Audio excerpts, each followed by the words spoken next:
Ayan nga pala si Snow. Makinis-kinis pa siya. Kasi bagong hugas siya kagabi. Meron na naman tayo mga bagong dating na pyesa. Kakabit na ulit na siya sa motor ko na si Snow. So nga pala yung mga bagong dating na pyesa. Yung handle grip, tapos mga tornilyo. Ayan guys, umagang-umaga meron tayong mga customer. Oh. Say hi to my vlog! Hi. Weekends nga pala ngayon guys, kaya ang daming naglalaro. Punong-puno ang com shop ni Boss RR. Punta na kayo dito guys kasi sa susunod meron na ditong print shop. Ayun, nagpiprint na rin dito kasi may printer na kami. So pag may mga kailangan kayong project, mapapaprint na dito. Yo guys, ito yung una nating kakabit guys. Oh. Itong bolts. So ang una nating gagawin is kakalasin muna natin to. Ito, yung mga tornilyo ng stock. Tapos papalit natin to. Yung bolts na nabili online.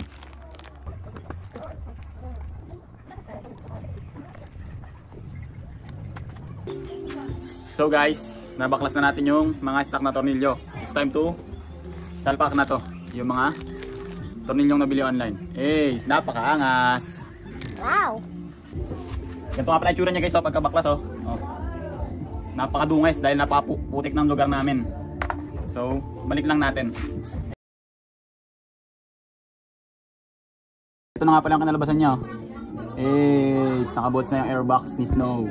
Ayun napakaangas. Hindi nga pala kasya tong isang bolts dito guys oh. Kaya yung stock na tornilyo na lang muna nilagay. Ayan, kasi hindi malagay ito yo.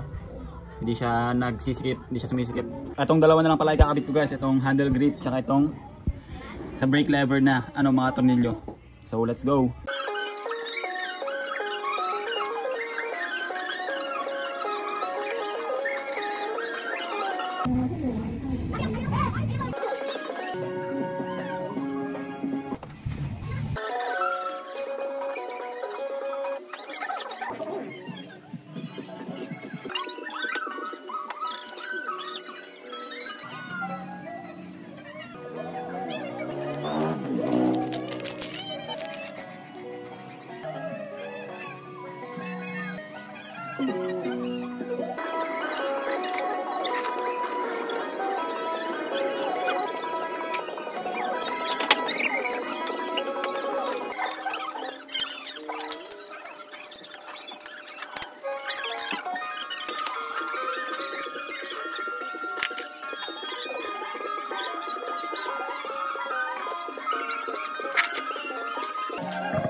Oh my god!